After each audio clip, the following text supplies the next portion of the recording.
Hello dear students, today we are going to solve section 2 of paper 2 of JEE Advanced 2020 chemistry paper। इस section में total 6 question दिए गए हैं जो more than 1 answer correct है। अगर आप इसमें सभी आंसर सही टिक करते हो तो +4 मार्क्स मिलेंगे, कुछ सही करते हो तो आपको कुछ पार्शियल मार्किंग मिलेगा, और अगर आपने कुछ भी गलत करा, मतलब अगर आपने कुछ सही करा और एक गलत भी कर दिया तो आपको नेगेटिव मार्किंग मिल जाएगा। तो नेगेटिव मार्किंग के साथ मोर देन 1 आंसर करेक्ट है। 6 क्वेश्चन है, इन 6 क्वेश्चंस को हम लोग बारी बारी से इस पार्टिकुलर वीडियो लेक्चर में सॉल्व करेंगे। तो सबसे पहला क्वेश्चन आपका स्क्रीन पे दिख रहा होगा जो कि इनऑर्गेनिक केमिस्ट्री से रिलेटेड है। इसमें कहा गया है कि in an experiment m gram of A compound x, जो कि लिक्विड है, सॉलिड है या गैस है, taken in a container is located in a balance as shown in the figure 1 below. तो आप स्क्रीन पे देख सकते हैं किस तरह से है क्या कि बैलेंस है, एक तरफ मास m है, एक तरफ x है, और x की तरफ जिधर x है उधर एक चुंबक लगाया गया है, मैग्नेट लगा दिया गया है। मैग्नेट जो x है उसके नीचे एक मैग्नेट लगा दिया गया है। ठीक है, आगे कह रहा है in the presence of magnetic field the pen with x is either deflected upward, मतलब मैग्नेट से ऊपर डिफ्लेक्ट हो रहा है, मतलब मैग्नेट से रिपेल हो रहा है, या फिर डिफ्लेक्टेड डाउनवर्ड, मतलब मैग्नेट की तरफ अट्रैक्ट हो रहा है। या तो मैग्नेट से रिपेल हो रहा है या मैग्नेट से अट्रैक्ट हो रहा है। तो depending on the compound x identify the correct statement. Correct statement identify कीजिए। आपको 3 बैलेंस दिया हुआ है फिगर में, आपके सामने है फिगर, और जरा गौर कीजिएगा फिगर जो आप देख रहे हैं उससे मैं आपको बता रहा हूं कि अगर अपवर्ड डिफ्लेक्ट हो रहा है, चुंबक नीचे रखा हुआ है, मैग्नेट नीचे रखा हुआ है, और अगर अपवर्ड डिफ्लेक्ट हो रहा है इसका मतलब substance is repelled by magnetic field. अगर अपवर्ड डिफ्लेक्शन है, मैं लिख दे रहा हूं इसको, इसका मतलब है substance is repelled, substance is repelled by magnetic field. और अगर सब्सटेंस मैग्नेटिक फील्ड से रिपेल्ड है, अगर सब्सटेंस मैग्नेटिक फील्ड से रिपेल हो रहा है इसका मतलब है कि यह डायामैग्नेटिक सब्सटेंस है।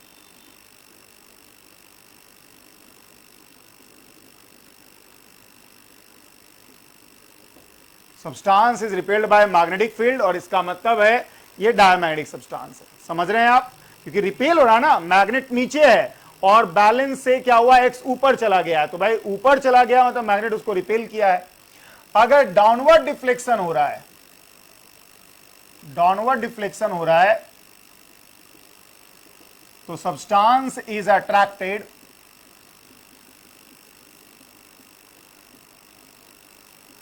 By magnetic field. Magnetic field से वो क्या हो रहा है, अट्रैक्ट हो रहा है, और इसका मतलब ये पैरामैग्नेटिक सब्सटेंस है।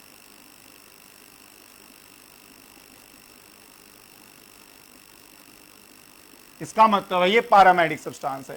तो एक हुआ डाउनवर्ड डिफ्लेक्शन जो कि चुंबक अपनी तरफ अट्रैक्ट कर रहा है तो पैरामैग्नेटिक सब्सटेंस है। एक हुआ अपवर्ड डिफ्लेक्शन जो चुंबक रिपेल कर रहा है, मतलब डायमैग्नेटिक सब्सटेंस है। तो ये आपके पास अलग अलग ऑप्शन है जिसको कि यहां पे मैंने दिखाया है, और आपको देखना है कि क्या सही है या क्या गलत है। तो जरा ध्यान दीजिए, वाटर, वाटर क्या है, वाटर एक डायामैग्नेटिक सब्सटेंस है। वाटर डायामैग्नेटिक है, और वाटर जब डायामैग्नेटिक मतलब इसके पास कोई भी unpaired electron, no unpaired electron, water के पास कोई अनपेयर्ड इलेक्ट्रॉन नहीं है। और जब कोई अनपेयर्ड इलेक्ट्रॉन नहीं है इसका मतलब डायामैग्नेटिक है, मतलब अपवर्ड। देख लीजिए, अपवर्ड डिफ्लेक्शन मतलब डायामैग्नेटिक, जो सही है, मतलब ए ऑप्शन आपका सही है। Second one is K4 Fe6। K4 Fe6 का देखिए आपका Fe2+ में है, यहां पे देख लीजिए आप, अगर आप इसका ऑक्सीडेशन नंबर Fe का देखिएगा तो +2 आएगा। बहुत आसान है देखना, +4 + x - 6 is equal to 0, +4 + x - 6 equal to 0। तो Fe2+ में है जिसका कि कॉन्फ़िगरेशन ये आएगा। और चूंकि cyanide is a strong ligand, सबको पता है साइनाइड एक स्ट्रॉन्ग लिगेंड है, और इसलिए जो 6 इलेक्ट्रॉन है वो आपस में क्या हो जाएगा, पेयर अप हो जाएगा। 6 इलेक्ट्रॉन आपस में पेयर अप हो जाएगा। और उसके बाद बाकी आपके पास आप देख सकते हैं 6 कोऑर्डिनेशन नंबर है, तो 6 कोऑर्डिनेशन नंबर है, इसका मतलब आपके पास जो 6 इलेक्ट्रॉन है वो इस तरह से भर जाएगा।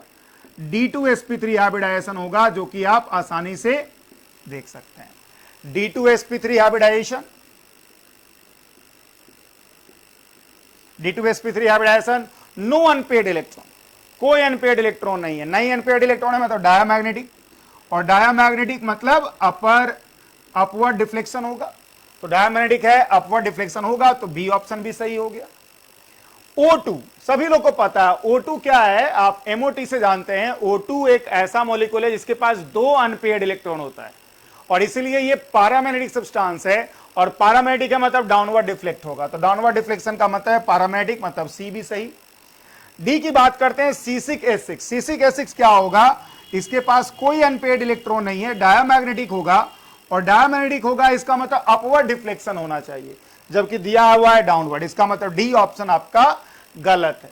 तो इसलिए correct answer for this particular question जो होगा ए, बी एंड सी होगा, जो कि आपको दिख रहा होगा कि आंसर क्या है, A, B and C.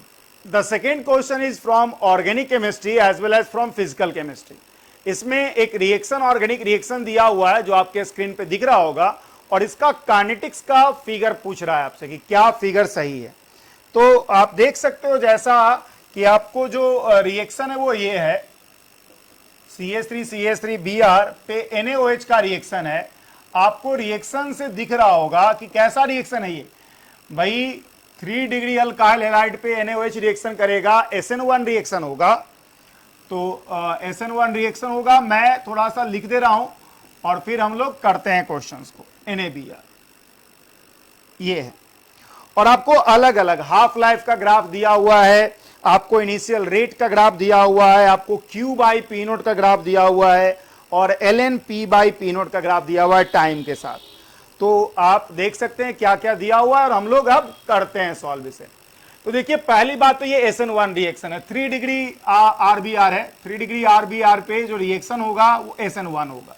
SN1 का मतलब फर्स्ट ऑर्डर रिएक्शन, और फर्स्ट ऑर्डर रिएक्शन में जैसा कि आपको पता होगा half life is independent, T half is independent from initial concentration, independent from initial concentration, और इसलिए T हाफ का जो ग्राफ होगा, जो T हाफ का ग्राफ होगा P0 के साथ वो क्या होगा, सिंपल इस तरह का होगा। P0 के साथ जो T हाफ का ग्राफ होगा वो सिंपली इस तरह का होगा, इंडिपेंडेंट होगा, मतलब कोई डिपेंडेंस नहीं होगा। समझ रहे हैं आप? तो ये आप देख सकते हैं ए ऑप्शन में सही भी लिखा हुआ है, ए ऑप्शन में आपका सही लिखा हुआ है, ठीक है, P0 पे कोई डिपेंडेंस। अब देखिए बी में क्या है, रेट को प्लॉट किया, तो रेट इसका क्या लिखोगे, रेट फर्स्ट ऑर्डर है ना, तो रेट लिखाएगा इसका K इंटू P0, मतलब P का कंसंट्रेशन।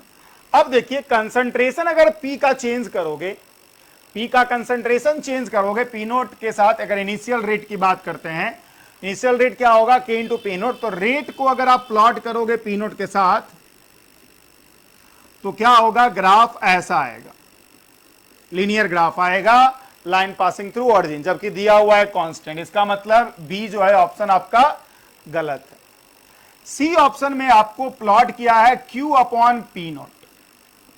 अब चलिए पहले Q/P0 निकाल लेते हैं। Q/P0 क्या होगा, Q मतलब this one, this particular compound को Q कहा गया है। देख Q कितना बनेगा, जितना मोल आपका, जितना कंसंट्रेशन आपका P का घटेगा, that will be the amount of Q form. तो Q का मतलब हो गया P0 माइनस P और डिवाइड बाई P0, ठीक है।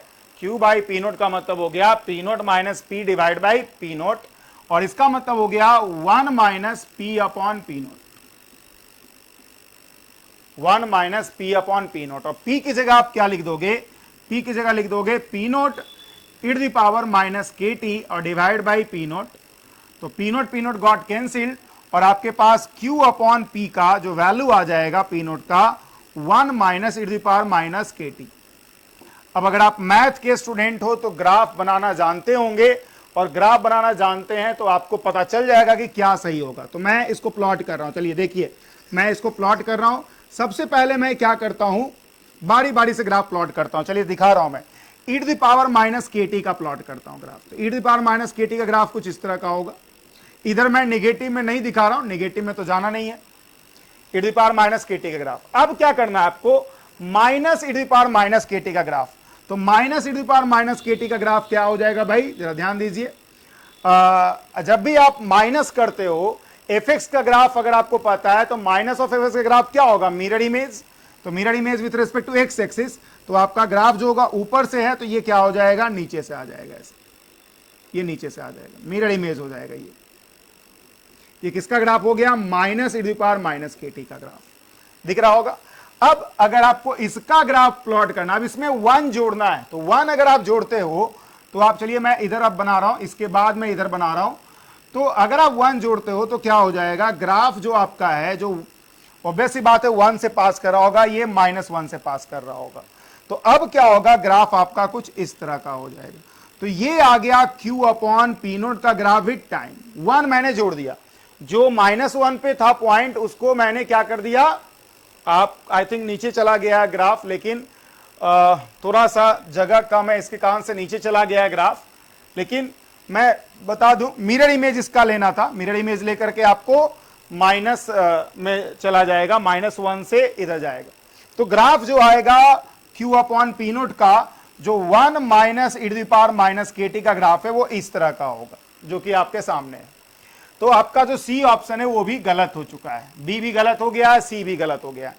आगे करा ln�p/P0। तो ln�p/P0 क्या होगा, फर्स्ट ऑर्डर में -kt होगा। तो अगर आप इसको प्लॉट करोगे टाइम के साथ तो क्या होगा, y = नेगेटिव, नेगेटिव हो गया ना, तो नेगेटिव हो गया मतलब इस तरह का ग्राफ आएगा, जबकि दिया हुआ इस तरह का ग्राफ।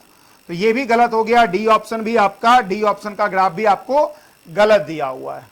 तो इस पार्टिकुलर क्वेश्चन का जो आंसर हो जाएगा वो सिर्फ ए होगा, जबकि ये मोर देन 1 आंसर करेक्ट था, लेकिन सिंगल आंसर ही करेक्ट होगा इस पार्टिकुलर क्वेश्चन का। The next question is from inorganic chemistry, जो कि एल्युमिनियम एक्सट्रैक्शन के मेथड पे बेस्ड है। क्वेश्चन आपके स्क्रीन पे दिख रहा होगा। इसमें कहा यह गया है, which among the following statement is are true for extraction of aluminium from bauxite. Bauxite से अगर आप एक्सट्रैक्शन करते हो एल्युमिनियम का, तो क्या क्या स्टेटमेंट सही है। ए ऑप्शन, मैं ऑप्शन थोड़ा थोड़ा लिख दे रहा हूं, आपके स्क्रीन पे सारा का सारा ऑप्शन दिख रहा होगा। Hydrated Al2O3 precipitate when CO2 is bubbled through a sodium aluminate. तो सोडियम एल्यूमिनेट से अगर आप CO2 बबल कर दोगे तो हाइड्रेटेड आपको Al2O3 बनेगा। ये this is the first option, ठीक है। सेकेंड ऑप्शन जो बी ऑप्शन है, उसमें कह रहा है कि Na3LF6 जो आप ऐड करते हो वो मेल्टिंग पॉइंट ऑफ एल्यूमिना को डिक्रीज करता है, Al2O3 का डिक्रीज कर देता है। This is the second point. मैं शॉर्ट में लिख रहा हूं, पूरा लैंग्वेज नहीं लिख रहा हूं।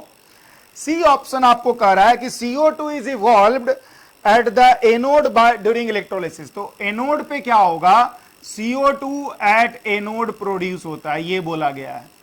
और डी ऑप्शन आपको कहा जा रहा है कि द कैथोड जो है स्टील वेसल जो होगा lined with carbon, lined with carbon जो होता है वो क्या होता है, कैथोड होता है।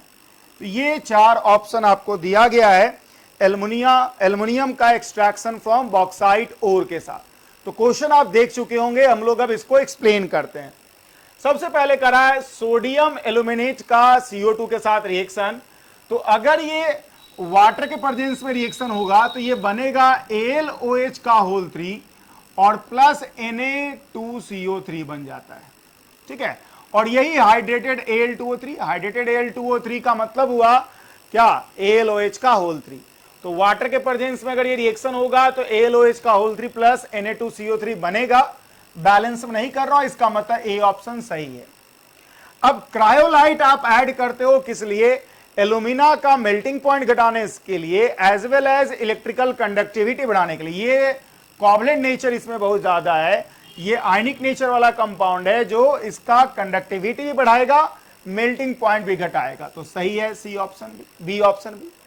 सी ऑप्शन कर रहा है CO2 बनेगा एनोड पे। तो एनोड पे क्या होता है, कार्बन ऑक्साइड के साथ रिएक्शन, ऑक्सीजन के साथ रिएक्शन करके CO2 बना लेता है, प्लस 4 इलेक्ट्रॉन रिलीज करेगा।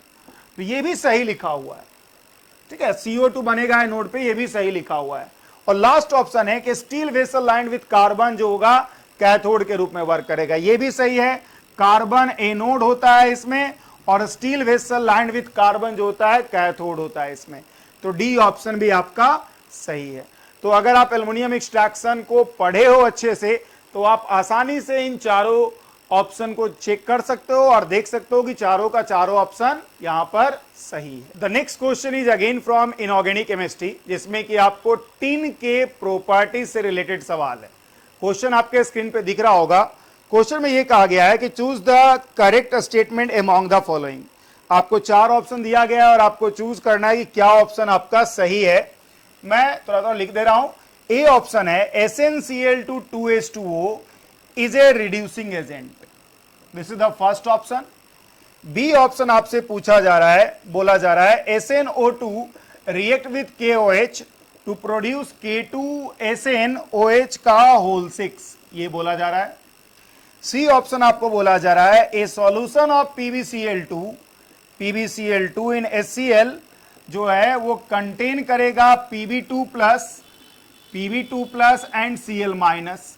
एंड डी ऑप्शन कर रहा है लेड के भी प्रॉपर्टीज को यूज किया गया है कि HNO3 के साथ जो रिएक्शन होगा और जो PbO2 बनेगा ये रेडॉक्स रिएक्शन का एग्जाम्पल होगा। तो ये आपको चार ऑप्शन दिया हुआ है जो आप अपने स्क्रीन पे देख चुके होंगे। अब हम लोग बारी बारी से इसको सॉल्व करते हैं। देखिए SnCl2 2H2O एक रिड्यूसिंग एजेंट है, क्या लग रहा है आपको, सही है गलत? बिल्कुल सही है।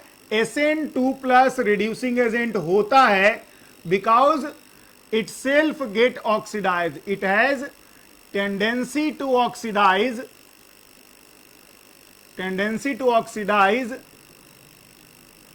इन Sn4 प्लस। तो खुद ऑक्सीडाइज होगा Sn2 प्लस, खुद ऑक्सीडाइज होगा Sn4 प्लस में। तो जब खुद ऑक्सीडाइज होगा तो दूसरे को रिड्यूस करेगा, तो रिड्यूसिंग एजेंट का प्रॉपर्टी ये रखेगा। तो ए ऑप्शन आपका सही हो चुका है। आगे करा SnO2 KOH में डिसॉल्व करके ये बना लेगा, जो कि सही है, वाटर के प्रेजेंस में ये बनाएगा। भाई Sn और Pb दोनों क्या है, एम्फोट्रिक मेटल है, तो भाई ये एसिड में भी डिसॉल्व करेगा और बेस में भी डिसॉल्व करेगा, तो ये कॉम्प्लेक्स बनेगा। अगला करा है कि PbCl2 को अगर आप HCl में डालोगे तो आपको ये बनेगा। तो चलिए देखते हैं सी ऑप्शन को। Pb2 प्लस को, PbCl2 को अगर आप HCl में डालोगे 2HCl में, तो ये बनेगा क्या, H2PbCl4 बन जाएगा। और जब H2PbCl4 बन जाएगा, इसका मतलब है कि ये जो आयन है वो Pb2 प्लस और Cl माइनस तो आपका नहीं आने जा रहा है, इसमें H प्लस और PbCl4 पे 2 माइनस आएगा आयन ना, इस तरह से टूटेगा। Pb2 प्लस Cl माइनस तो नहीं आएगा, तो सी ऑप्शन गलत हो गया। अगला क्वेश्चन है Pb3O4 को अगर आप HNO3 के साथ रिएक्शन करोगे और जो PbO2 बनेगा वो रेडॉक्स रिएक्शन का एग्जाम्पल होगा। देखिए Pb3O4 एक मिक्स्ड ऑक्साइड है जो बेसिकली PbO प्लस PbO2 का ही मिक्सचर है, इसी का रेशियो में मिक्सचर है, मैं एग्जैक्ट रेशियो नहीं लिख रहा हूं, इसी का मिक्सचर है ये। अब अगर इसी का मिक्सचर है ये, तो आप एक्चुअल में ये 2 ले लो और ये 1 ले लो, देखो आ जाएगा मिक्सचर, आ गया। मतलब इसमें दोनों है, PbO भी है और PbO2 भी है। तो अगर PbO2 बन रहा है तो बेसिकली ये वाला PbO2 यहां पे गया है, ये जो Pb2 प्लस में है वो PbNO3 का होल 2 में चला जाएगा। तो ये वाला जो Pb2 प्लस वाला है वो किस में चला गया, PbNO3 का होल 2। तो कहां रेडॉक्स कहां हुआ, प्लस वाटर वगैरह बनेगा। तो रेडॉक्स कहां हुआ, जो +2 में लेड है वो +2 में रहा, जो +4 में लेड है वो +4 में रहा। ऐसा नहीं है कि Pb3O4 जो है वो सिंगल ऑक्साइड है, ये बेसिकली मिक्सचर ऑफ ऑक्साइड है, +2 ऑक्साइड लेड ऑक्साइड और +4 लेड ऑक्साइड का मिक्सचर। तो इस रिएक्शन में आप देख सकते हो कि चेंज इन ऑक्सीडेशन नंबर नहीं हुआ है, और इसका मतलब ये रेडॉक्स रिएक्शन नहीं है, इसलिए ये भी गलत ऑप्शन लिखा गया है। और इसलिए करेक्ट आंसर इस पार्टिकुलर क्वेश्चन का हो जाएगा A and B. The next question is from organic chemistry, जिसमें कि आपको 4 बेसिस दिया हुआ है और उसके प्रॉपर्टीज की बात कर रहा है। आपके स्क्रीन पे सवाल दिख रहा होगा और कहा गया है 4 बेस में पहले एनिलीन है, सबसे पहला जो एनिलीन है। दूसरा आपको क्या है, बेंजीन में डाल दिया गया है। एनिलीन में क्या है, यहां पर CH3 लगा दिया गया है। This is the second one. और तीसरा में फिर क्या है, आपको बेंजीन में एनिलीन में क्या किया गया है, आपको NO2 ऑर्थो और पारा पोजीशन पे लगा दिया गया है। और चौथा जो है वो क्या है, वो आपको चौथा जो है वो आपका NO2 है। और फिर क्या हो गया यहां NCH3 और NCH3। ठीक है। और ये जो 4 मॉलिक्यूल है, इन चारों मॉलिक्यूल को आपको देखना है, चेक करना है कि कौन कौन सा करेक्ट स्टेटमेंट है। सबसे पहला स्टेटमेंट है कि भाई order of basic strength, basicity का ऑर्डर बोल रहा है कि सबसे ज्यादा होगा 2 का, उसके बाद 1, उसके बाद 3, उसके बाद 4। सेकेंड ऑप्शन में ऑप्शन लिख दे रहा हूं, फिर एक्सप्लेन करेंगे। आपको दिख रहा होगा, करा डिफरेंस इन पीके डिफरेंस 1 और 2 का हाइयर होगा, मोर होगा देन बिटवीन 3 और 4। सी ऑप्शन बोल रहा है कि रेजोनेंस इफेक्ट 3 में ज्यादा होगा compare to 4। Resonance effect is more in 3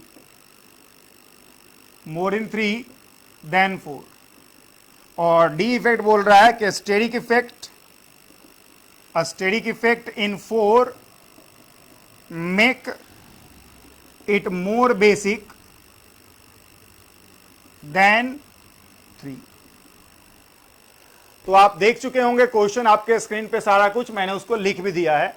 और जरा ध्यान दीजिए क्वेश्चन क्या करा है।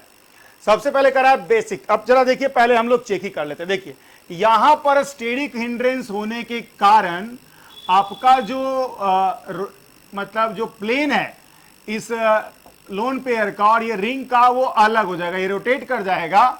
और इसलिए रिंग डजेंट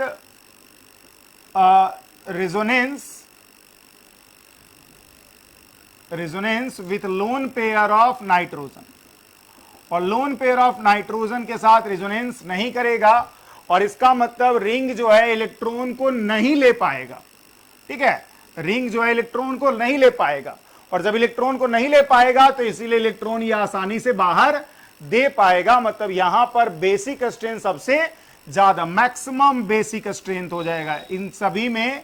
अगर देखा जाए तो मैक्सिमम बेसिक स्ट्रेंथ हो जाएगा। बाकी सभी जगह रिंग खुद ही क्या कर रहा होगा, रेजोनेंस कर ले रहा होगा लोन पेयर के साथ, जिसके कारण से उसका डोनेटिंग एबिलिटी, बेसिक का मतलब क्या है कि वो कितना आसानी से लोन पेयर को दे रहा है दूसरे मॉलिक्यूल को।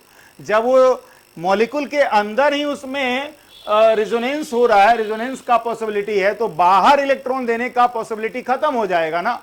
तो यहां पर चूंकि लोन पेयर रिंग के साथ रेजोनेंस रिलेटेड नहीं है, इसलिए यहां पर बेसिक स्ट्रेंथ सबसे ज्यादा होगा।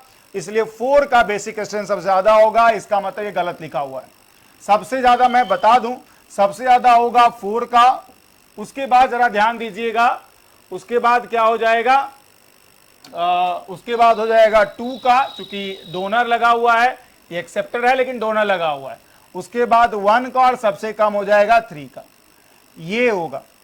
आगे कह रहा है कि भाई डिफरेंस पीकेबी में या पीकेबी में ही बोल रहा था, सॉरी, पीकेबी में जो डिफरेंस होगा 1 और 2 के बीच का, 1 और 2 के बीच का, वो ज्यादा होगा 3 और 4 के बीच का। गलत लिखा हुआ है। इसमें दोनों में रिंग पार्टिसिपेट कर रहा है लोन पेयर के साथ। इसमें एक में पार्टिसिपेट कर रहा है, एक में नहीं कर रहा है। तो इसका मतलब यहां पर जो डिफरेंस होगा वो बहुत ज्यादा होगा। यहां पर जो डिफरेंस होने जा रहा है पीकेबी में, बेसिक स्ट्रेंथ में, वो बहुत ज्यादा होने जा रहा है। तो यहां पर डिफरेंस बहुत ज्यादा होगा, तो ये भी गलत लिखा हुआ है। आगे देखते हैं, resonance effect is more in 3 than 4। 3 में ज्यादा होगा। बिल्कुल भाई, 4 में तो रेजोनेंस है ही नहीं, तो 3 में ही ज्यादा होगा रेजोनेंस। सही बात है, तो सी ऑप्शन सही है। आगे करा है कि steric effect in 4 make it more basic than 3। बिल्कुल सही बात है। स्टेरिक इफेक्ट होने के कारण जो 4 है वो सबसे ज्यादा बेसिक होगा इवन फ्रॉम 3। और इसका मतलब है कि जो करेक्ट आंसर होगा इस पार्टिकुलर क्वेश्चन का, वो option number C and option number D होगा। The next question is again from organic chemistry.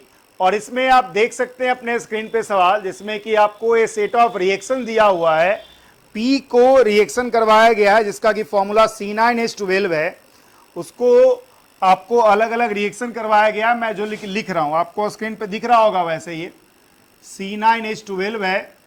इसको पहले आपको X रिएजेंट लिया हुआ है और दूसरा KMnO4 H2SO4 के साथ हीट किया हुआ है, और इससे Q बन रहा है जिसका कि फॉर्मूला दिया हुआ है C8H12O6, और ये ऑप्टिकली एक्टिव एसिड है, ये एसिड है और ऑप्टिकली एक्टिव एसिड है।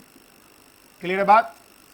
आगे कह रहा है कि इस पे अगर आप प्लेटिनम H2 डालते हैं तो आपका जो कंपाउंड बन जाएगा दिस वन बनेगा। अगर फिर आपके पास फिर P पे क्या करते हैं आप NaNH2 डालते हैं, फिर आप दूसरा में C6H5COS डालते हैं, और फिर तीसरा में आप H3O प्लस हीट कर देते हैं, तो आपको R बनेगा जो कि अगेन ऑप्टिकली एक्टिव ही है। ठीक है, तो आपके सामने सारा क्वेश्चन आप देख सकते हैं, ऑप्शन भी आप देख रहे होंगे। P का ऑप्शन दिया हुआ है, Q का ऑप्शन, X का ऑप्शन दिया हुआ है और R का ऑप्शन दिया हुआ है। P, X और R का ऑप्शन दिया हुआ है। आप क्वेश्चन अपने स्क्रीन पे देख सकते हैं, क्वेश्चन आपको आसानी से दिख रहा होगा। तो चलिए हम लोग इस पार्टिकुलर क्वेश्चन को अब सॉल्व करते हैं। देखिए इस पे अगर प्लेटिनम H2 डाल रहा हूं तो ये जा रहा है, ये बन रहा है। इसका अनसैचुरेशन फैक्टर देखते हैं, C9H12 है,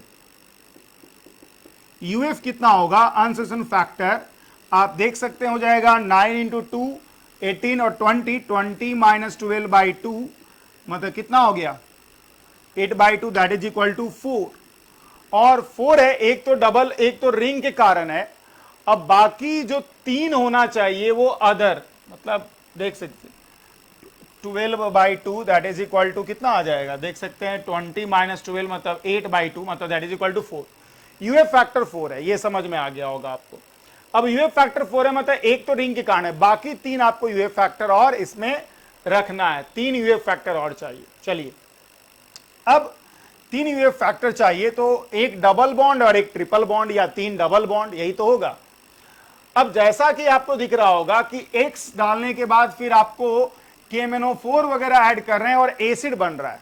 तो देखिए मैं डबल बॉन्ड रख रहा हूं और ये रख रहा हूं, ठीक है, तो डबल बॉन्ड रख रहे हैं और देखिए 1 2 और 3 कार्बन, 1 2 3 कार्बन, 3 कार्बन इसके साथ है जुड़ा हुआ, तो ये 1 2 और 3 कार्बन ये हो सकता है। अगर मैं इसे मान लू P, देख लीजिए इसमें यूएफ फैक्टर आ चुका होगा, देखिए एक तो 6 7 8 9 कार्बन भी हो चुका है। अगर मैं इसे मान लू P और X को मैं पैलेडियम BSO4 क्यूनिलॉन मान लू,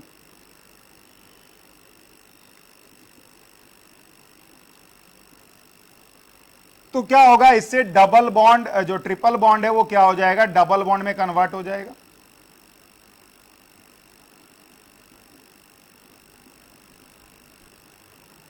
डबल बॉन्ड में कन्वर्ट हो जाएगा, ठीक है, 1 2 3 4 हो जाएगा, सॉरी CH2 हो जाएगा मतलब यहां पे। उसके बाद फिर क्या होगा, आप इसको अगर आप करते हो KMnO4 H+ के साथ हीट करते हो तो क्या हो जाएगा, इसका ऑक्सीडेशन हो जाएगा, इसका ऑक्सीडेशन हो जाएगा। तो जरा ध्यान दीजिए, अगर आप ऐसे ऑक्सीडेशन करते हो तो होगा क्या, ये COOH में चला जाएगा, एक तो आपका जो एक तो CO2 बन के रिलीज हो जाएगा सिंपली, ये जो CH2 है वो CO2 में चला जाएगा सिंपली, और ये सब देखिए COOH में जाएगा। देखिए नंबरिंग कर लेते हैं 1 2 3 4 5, उसके बाद 6 मतलब चलिए 5 पे करते हैं, तो देखिए होगा क्या, COOH हो गया 1 पे डबल बॉन्ड पे, फिर 2 फिर 3 फिर 4 2 3 4 और फिर 5 पे आपका COOH हो गया। अब साथ ही साथ देखिए 3 पे फिर यहां पे 3 पे फिर क्या होगा 1 2 3, 3 पे क्या हो जाएगा आपका 1 2 और 3, 1 2 और फिर 3 पे COOH हो जाएगा, ये बन जाएगा।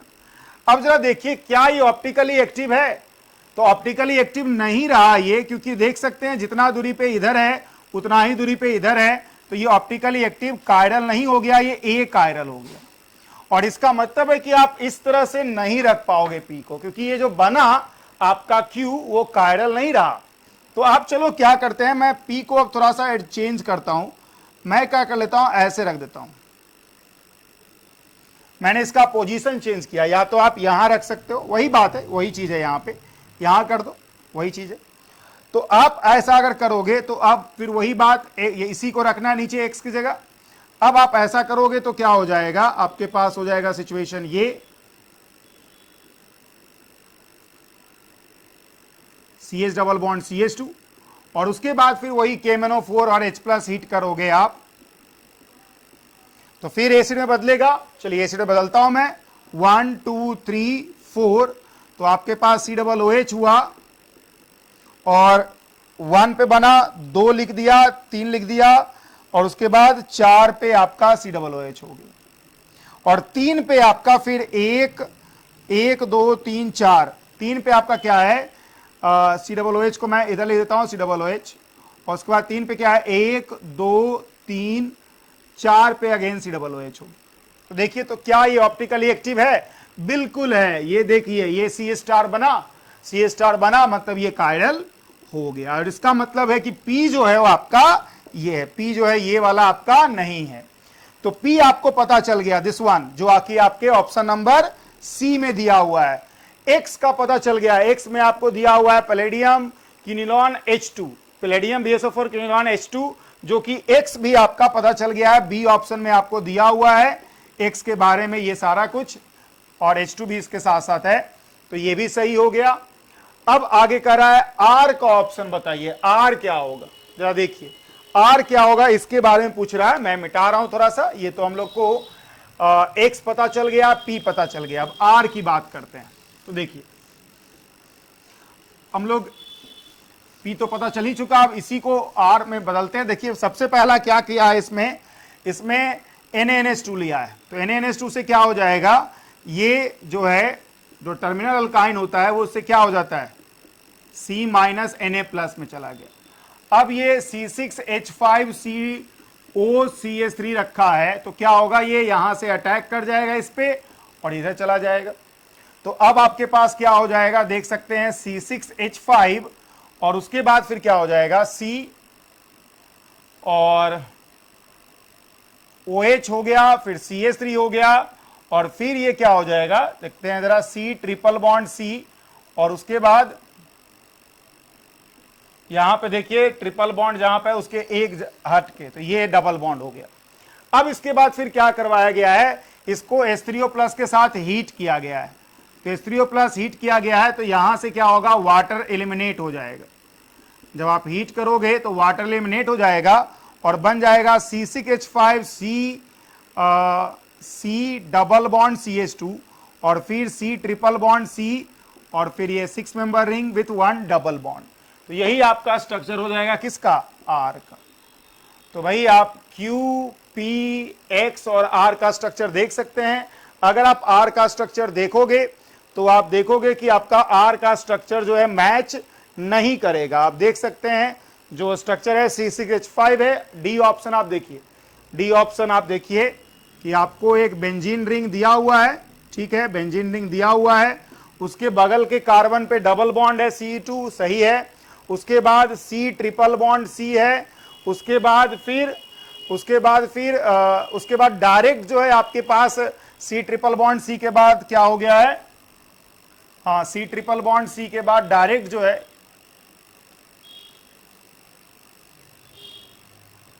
रुक जाइए, आई थिंक यहां पे कुछ छूट गया क्या हमसे, एक थोड़ा छूटा हुआ है, सॉरी थोड़ा छूट गया है मुझसे, ये था, सॉरी ये था, मैं इसको थोड़ा सा कर लेता हूं। ये आपके पास फिर CH2 होगा, उसके बाद आपके पास ये होगा, छूट गया था एक कार्बन घट गया था, कोई बात नहीं, आप समझ रहे हो बाकी चीजों को। तो ये घट गया था। तो अगर आप अपना देखोगे ऑप्शन, तो क्या आपका ऑप्शन मैच कर रहा है, जहां पे CH2 है, जहां पे CH2 है, जुड़ा हुआ उसके बगल वाले पे डबल बॉन्ड है, उसके बगल वाले कार्बन पे डबल बॉन्ड है। जबकि आप अगर अपने ऑप्शन में देखिएगा डी ऑप्शन में, तो आपका जो डबल बॉन्ड है वो यहां पे दिखा दिया गया है, तो डबल बॉन्ड का पोजीशन चेंज कर दिया गया है, जिसके कारण से ये ऑप्शन सही नहीं होगा। तो correct answer for this particular question जो होगा वो पी होगा, और पी का आंसर सही लिखा हुआ था और ये सही लिखा हुआ था। मैंने वहां पे एक कार्बन कम दिखा दिया था गलती से, कोई बात नहीं, एक कार्बन ज्यादा है। C9 है, C9H12 है, 9 होना चाहिए, 6 है, 7, 8 और 9, तो C9H12 है, तो ये स्ट्रक्चर होना चाहिए जो कि आपको दिख रहा होगा। तो इसका आंसर हो जाएगा बी और सी।